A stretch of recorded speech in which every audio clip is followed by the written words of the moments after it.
Dia yang muncul dari padang gurun dagu. Berarti yang dikasihi Tuhan Yesus Kristus, saat ini tanggal 10 Januari 2024, saya menyapa saudara dari kantor pusat IRMC. Saya akan memberitakan firman Tuhan tentang kunci berkat dan doa yang bermutu. Saudara kalau mengetahui rahasia ini, nanti berkat-berkat akan dicurahkan kepada saudara. Nanti saudara juga akan memiliki doa yang betul-betul berkualitas. Nah, seperti apa, saudaraku? Tema umum kali ini, saudaraku. Apabila rindu menjadi orang yang dikenan Tuhan, dan orang yang dikenan Tuhan itu otomatis dialiri dengan pengetahuan akan Tuhan yang benar. Kemudian hati yang penuh hikmat, bisa menimbang mana benar, mana salah. Kemudian orang yang dikenan Tuhan itu juga akan dilimpahi dengan kekayaan surgawi. Juga bahkan di dalam satu ayat dikatakan panjang umur juga akan ditambahkan kepada orang yang dikenan Tuhan.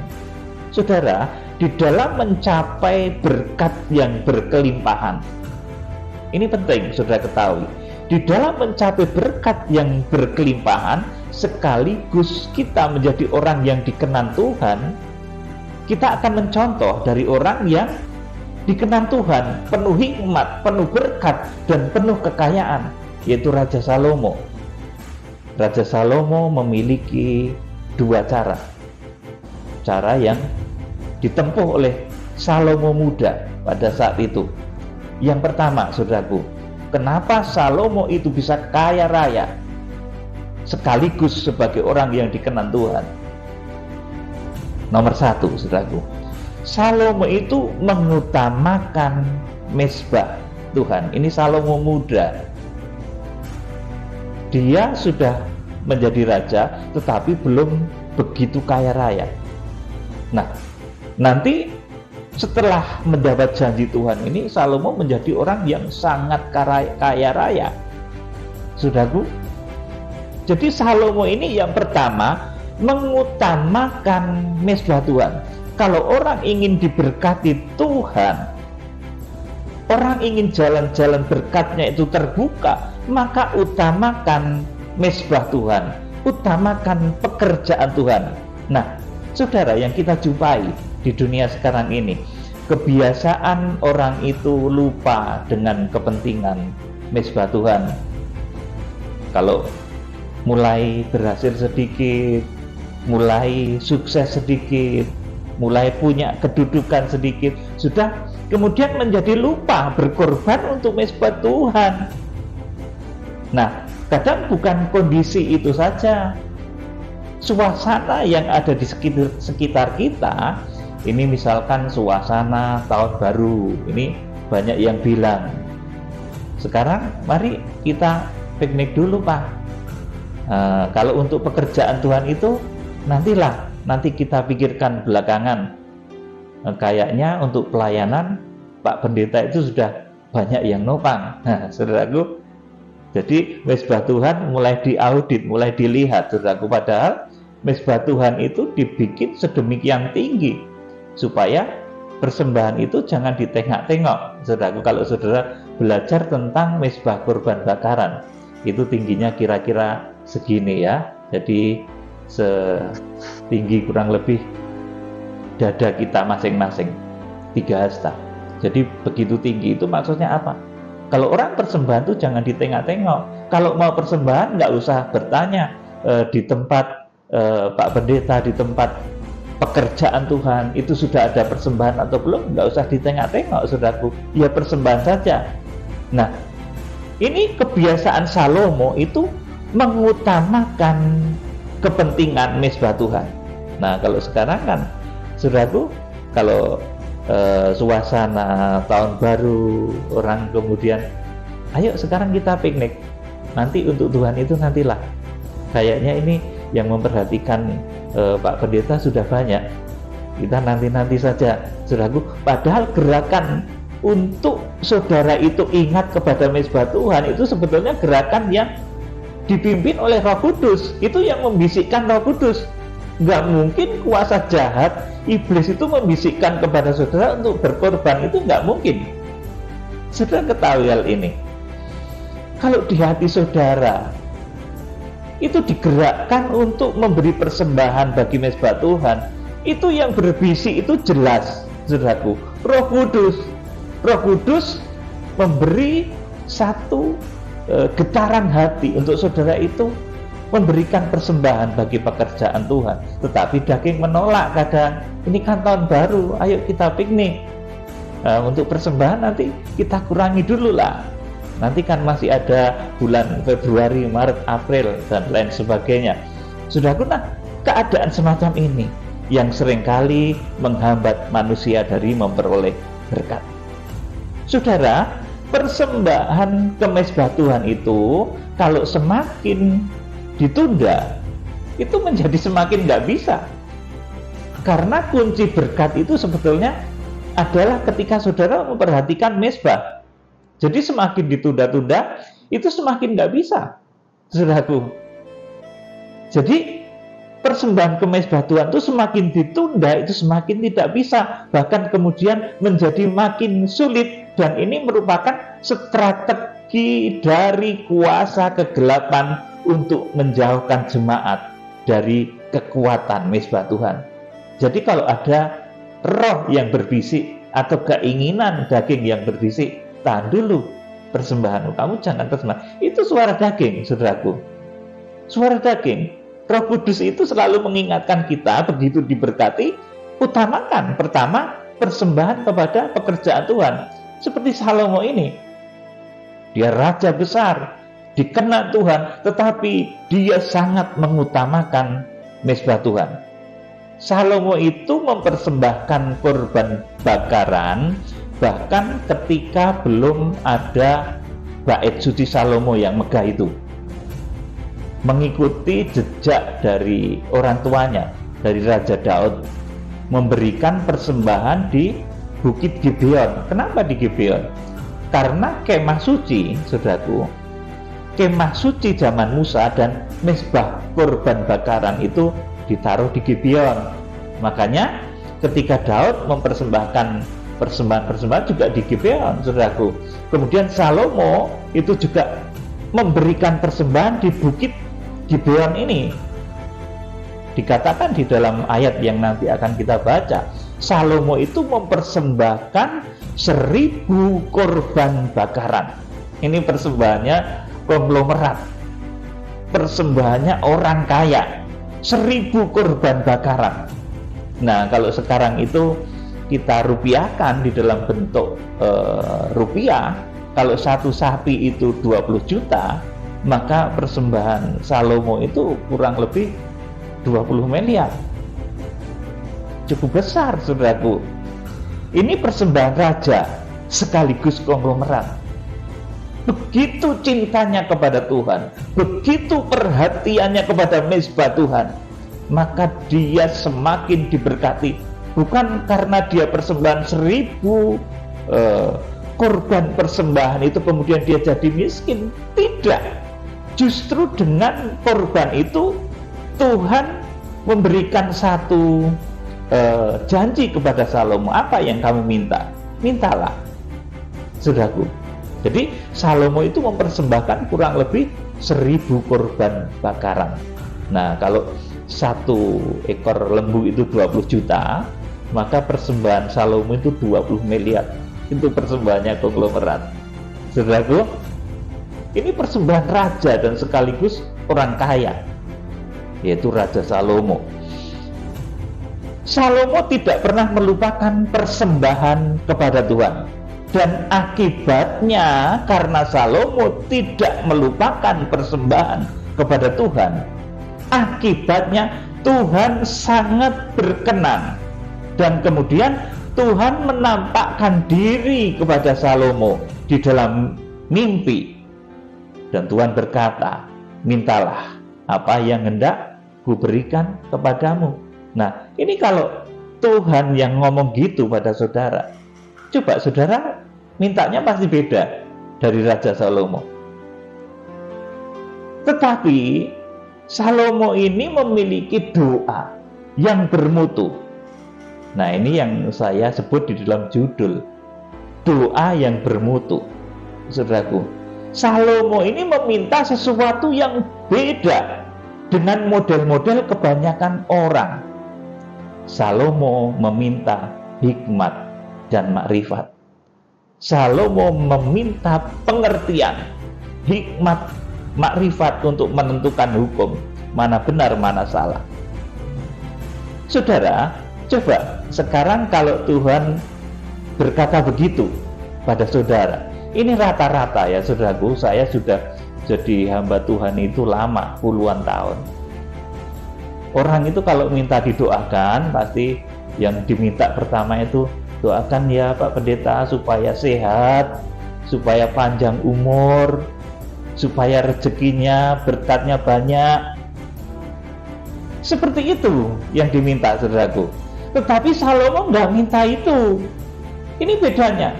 Kalau saudara ingin berdoa dengan doa yang berkualitas, maka coba tirulah gaya Salomo, tirulah cara Salomo. Selain dia mempersembahkan persembahan terbaik, yang didoakan itu juga doa yang bermutu.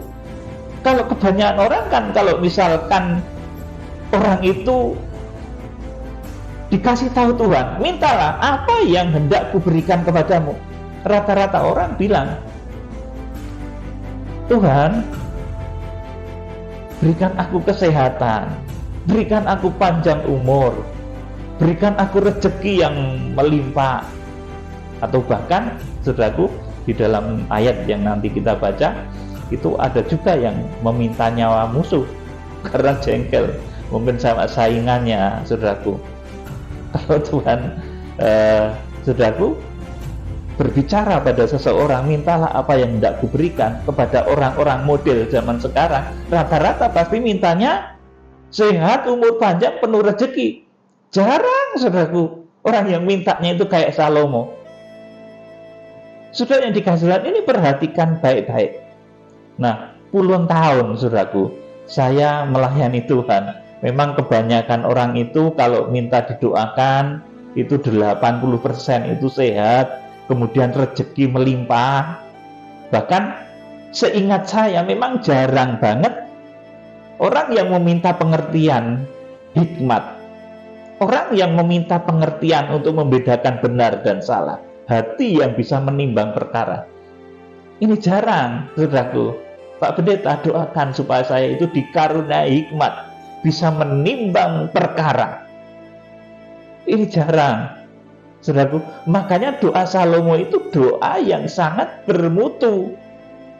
Nah, parahnya lagi, saudaraku, orang-orang model akhir zaman itu kebanyakan sudah persembahan tidak pernah, doanya kurang bermutu lagi, saudaraku. Persembahan jarang. Kalau Salomo persembahannya dahsyat dan selalu ingat mesbah, doanya juga bermutu. Nah, kebanyakan manusia itu persembahan saja nggak pernah, saudaraku, tetapi doanya juga kurang bermutu. Yang diminta ya, yuk kita akan membaca, saudaraku. Salomo itu sangat memperhatikan mesbah Tuhan. Kalau saudara ingin diberkati dan diberkati dengan cara yang benar, dan saudara menjadi orang yang dikenal Tuhan, dan saudara harus memiliki cara doa yang bermutu seperti doanya Salomo. Kita akan membaca 1 Raja-Raja 3 ayat 1 sampai 15. Dibaca Pak Nendra. Doa Salomo memohon hikmat. Iya, Salomo memohon hikmat. Terus, Lalu Salomo menjadi menantu Fir'aun, Raja Mesir. Ia mengambil anak Fir'aun dan membawanya ke kota Daud, terus sampai ia selesai mendirikan istananya dan rumah Tuhan dan tembok sekeliling Yerusalem. Terus, Hanya bangsa itu masih mempersembahkan korban di bukit-bukit pengorbanan, sebab belum ada didirikan rumah untuk nama Tuhan sampai pada waktu itu. iya, jadi sampai waktu itu belum ada didirikan rumah untuk nama Tuhan, belum dibuat bait suci Salomo yang megah itu, saudaraku, di mana kemudian cara kalau mereka beribadah seperti Raja Daud juga itu ke Gibeon, saudaraku, mempersembahkan korban karena di sana kemah suci dan mezbah korban bakaran itu ditaruh di sana. Saudaraku, coba dilanjutkan. Dan Salomo menunjukkan kasihnya kepada Tuhan dengan hidup menurut ketetapan-ketetapan Daud ayahnya. Hanya ia masih mempersembahkan korban sembelihan dan ukupan di bukit-bukit pengorbanan. Iya, itu karena memang belum ada didirikan rumah untuk nama Tuhan. Jadi mereka mempersembahkan korban sembelihan dan ukupan di bukit-bukit pengorbanan. Terus pada suatu hari raja pergi ke Gibeon untuk mempersembahkan korban, sebab disitulah bukit pengorbanan yang paling besar. 1000 korban bakaran dipersembahkan Salomo di atas mezbah itu. Iya, 1000 korban bakaran dipersembahkan Salomo di atas mezbah itu. Seorang kaya raya, konglomerat, persembahan di tempat yang belum ada bangunannya. Saudaraku, itu kan belum ada rumah Tuhan didirikan, tetapi di sana ada kemah suci, tabernakel, ada mezbah korban bakaran. Saudara, betapa sukacitanya kalau di sini ada pekerjaan Tuhan, di sini belum ada rumah yang mewah, kemudian ada orang yang berhati seperti Salomo ini, belum ada rumahnya, saudara. Rumah yang besar itu belum ada, masih sederhana. Saudaraku, di Gibeon pada suatu hari raja pergi ke Gibeon karena di Gibeon itu ada bait suci, tabernakel zaman Musa dan mezbah korban bakaran. Kalau saudara membaca, Raja Daud juga ke sana kalau memberikan persembahan. Saudaraku, sebab disitulah bukit pengorbanan yang paling besar, 1000 korban bakaran dipersembahkan Salomo di atas mezbah itu. Salomo itu karena raja, dia juga orang kaya, saudaraku. Dia tidak pura-pura miskin, kemudian mempersembahkan sedikit. Kan ada orang supaya persembahannya sedikit, pura-puranya miskin, saudaraku. Padahal dia konglomerat besar, tapi pura-pura miskin supaya persembahannya dikit. Nah, Salomo itu tidak, karena pengorbanan bagi Salomo itu merupakan satu harga diri. Maka dia juga mempersembahkan 1000 korban bakaran. Ayo diteruskan. Di Gibeon itu, Tuhan menampakkan diri kepada Salomo dalam mimpi pada waktu malam. Berfirmanlah Allah, mintalah apa yang hendak kuberikan kepadamu. Amin. Jadi ini Tuhan menampakkan diri kepada Salomo dalam mimpi pada waktu malam. Jadi ini bukan pertemuan secara langsung, tetapi melalui mimpi. Saudaraku, melalui mimpi saja Salomo sudah dengar-dengaran. Saudaraku, jadi di Gibeon itu Tuhan menampakkan diri kepada Salomo dalam mimpi pada waktu malam. Berfirmanlah Allah, mintalah apa yang hendak kuberikan kepadamu. Nah, kalau ini diaplikasikan dalam hidup saudara, Tuhan ngomong gitu sama saudara, mintalah apa yang kamu kehendaki. Saudara pasti yang pertama diminta seperti tadi, panjang umur ya Tuhan, rezeki yang melimpah ya Tuhan. Saudaraku, seperti itu. Kita akan baca ayat lanjut. Lalu Salomo berkata, Engkaulah yang telah menunjukkan kasih setiamu yang besar kepada hambamu Daud, ayahku, sebab ia hidup di hadapanmu dengan setia, benar dan jujur terhadap engkau. Dan engkau telah menjamin kepadanya kasih setia yang besar itu dengan memberikan kepadanya seorang anak yang duduk di tatanya seperti pada hari ini. Iya, jadi pada waktu itu Salomo belum sangat kaya raya, belum. Tetapi jiwa pengorbanannya sudah luar biasa. Dilanjut. Maka sekarang, ya Tuhan Allahku, Engkaulah yang mengangkat hambamu ini menjadi raja, menggantikan Daud ayahku, sekalipun aku masih sangat muda dan belum berpengalaman. Terus, Demikianlah hambamu ini berada di tengah-tengah umatmu yang kau pilih, suatu umat yang besar, yang tidak terhitung dan tidak terkira banyaknya. 9. Maka berikanlah kepada hambamu ini hati yang paham menimbang perkara untuk menghakimi umatmu dengan dapat membedakan antara yang baik dan yang jahat, sebab siapakah yang sanggup menghakimi umatmu yang sangat besar ini? Amin. Jadi ini yang diminta Salomo, hikmat. Hikmat itu pengenalan akan Tuhan. Kemudian kalau orang itu mengenal Tuhan dengan benar, dia akan bisa menimbang perkara untuk menghakimi, untuk membedakan mana benar, mana salah. Saudaraku, jadi dengan hikmat dan makrifat ini justru nanti Salomo memperoleh segala sesuatu. Dia menjadi raja yang terkaya, bahkan sampai saat ini Alkitab tuh menulis Salomo itu terkaya. Saudaraku, ayo dilanjut. Lalu adalah baik di mata Tuhan bahwa Salomo meminta hal yang demikian. Iya, itu baik di mata Tuhan. Ini doa yang bermutu di mata Tuhan. Sebab orang-orang lain tuh rata-rata kalau berdoa enggak gitu. Yang diminta, Tuhan berikan panjang umur, berikan berkat yang melimpah, rezeki yang melimpah, dan lain-lain, keinginan-keinginan yang sejenis itu. Saudaraku, bukan itu nggak boleh, boleh itu saudaraku, tetapi itu mutunya itu kalah dengan doa yang dipanjatkan oleh Salomo, permintaan yang dipanjatkan oleh Salomo. Berdoa supaya saya itu boleh, berdoa supaya dapat berkat banyak itu boleh, tapi mutunya itu di bawah dari doa yang dipanjatkan Salomo. Yuk, lanjut 11. Jadi berfirmanlah Allah kepadanya, oleh karena engkau telah meminta hal yang demikian dan tidak meminta umur panjang. Iya, tidak meminta umur panjang. Orang rata-rata panjang umurnya, yang didoakan itu saudaraku. Ya, nanti mulai meniru ya gaya Raja Salomo, tapi jangan doanya saja, juga saudara juga harus meniru cara berkorbannya, berkorban yang jujur.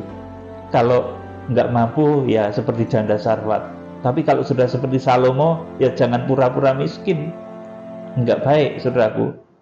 Salomo meskipun persembahan 1000 korban bakaran, 1000 lembu atau 1000 domba, tidak jadi miskin saudaraku, malah semakin kaya dan luar biasa. Yuk lanjut.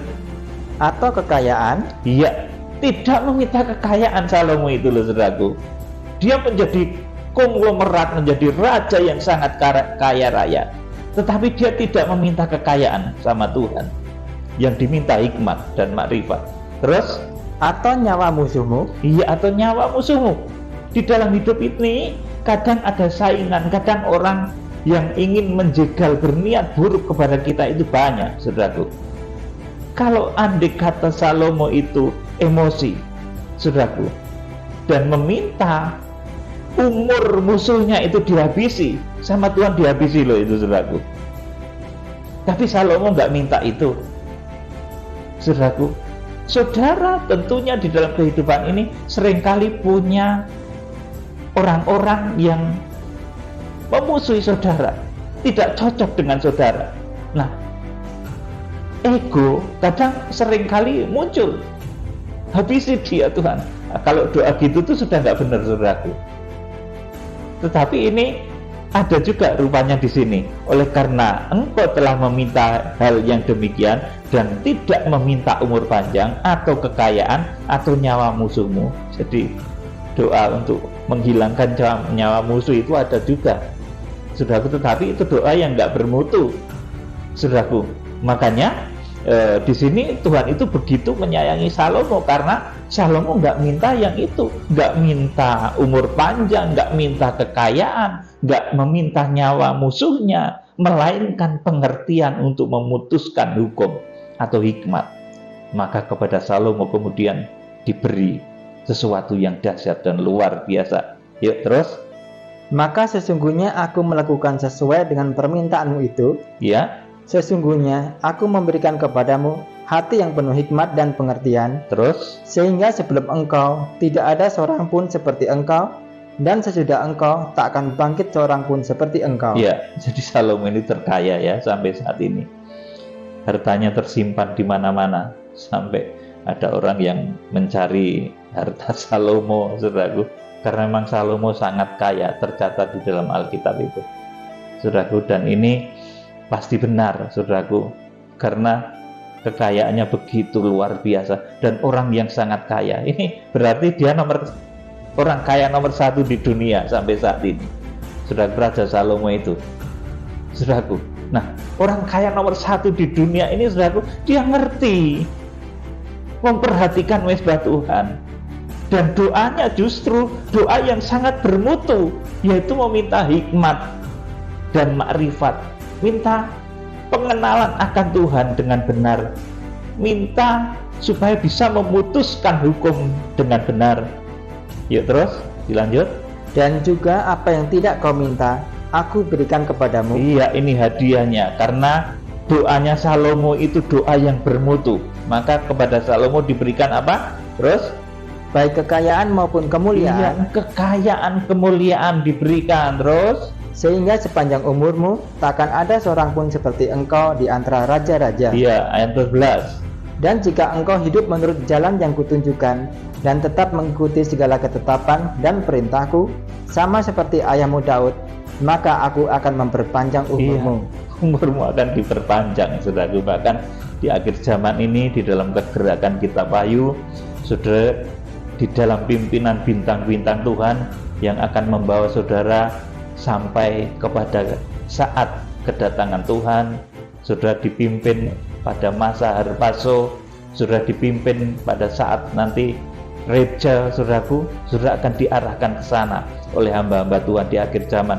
Dan itu proses, saudaraku. Dan tentunya saudara harus belajar memiliki hati yang seperti Salomo, memperhatikan mezbah. Jangan pura-pura lupa, saudaraku. Saudara kalau ingin diberkati itu, kalau teringat mezbah, segera kerjakan. Sebab kalau enggak, disabot sama iblis. Saudara jadi enggak bisa. Ayo dilanjut. Lalu terjagalah Salomo. Ternyata ia bermimpi. Sekembalinya ke Yerusalem, berdirilah ia di hadapan tabut perjanjian Tuhan. Dipersembahkannya korban-korban bakaran dan korban-korban keselamatan. Kemudian ia mengadakan perjamuan bagi semua pegawainya. Amin. Persembahan lagi, saudaraku. Jadi orang yang kaya itu bukan orang yang pelit, saudaraku, tetapi justru orang yang mengerti persembahan, memperhatikan pekerjaan Tuhan. Saudaraku, kalau saudara ingin diberkati dan menjadi orang yang dikenan Tuhan seperti Salomo, mintalah hal yang bermutu, yaitu hikmat dan makrifat. Maka kekayaan, kemuliaan, panjang umur itu akan disertakan kepada saudara, menjadi pelengkap, menjadi semacam hadiah untuk saudara. Jadi mulai sekarang, yang pertama, kalau saudara itu rindu menjadi orang yang dikenan Tuhan, yang sekaligus diberkati, perhatikan mezbah Tuhan. Jangan pura-pura lupa, saudaraku. Dan saudara harus jujur di hadapan Tuhan. Kalau saudara kaya seperti Salomo, ya hendaknya persembahannya yang baik. Kalau saudara seperti janda Sarfat, ya hendaknya semampu saudara, karena kemampuan saudara itu yang dilihat oleh Tuhan. Saudaraku, jadi kita belajar untuk memiliki hati seperti Salomo, selalu mempersembahkan, selalu memperhatikan mezbah Tuhan. Kemudian yang kedua, berdoa dengan doa yang bermutu. Doanya memohon hikmat dan makrifat. Maka nanti kepada saudara akan ditambahkan apa itu kekayaan, apa itu kemuliaan, apa itu panjang umur. Saudaraku, tirulah Salomo ini, saudaraku. Maka saudara minimal nanti akan kecipratan, dalam bahasa Jawanya itu kecipratan berkatnya Salomo yang luar biasa itu. Saudara akan menjadi pewaris-pewaris kekayaan surgawi seperti yang dahulu diberikan kepada Raja Salomo. Perhatikan mezbah Tuhan, perhatikan pekerjaan pelayanan. Kemudian yang kedua, berdoalah dengan doa yang bermutu. Salam penuaian, Tuhan Yesus Kristus memberkati. Haleluya. Amin.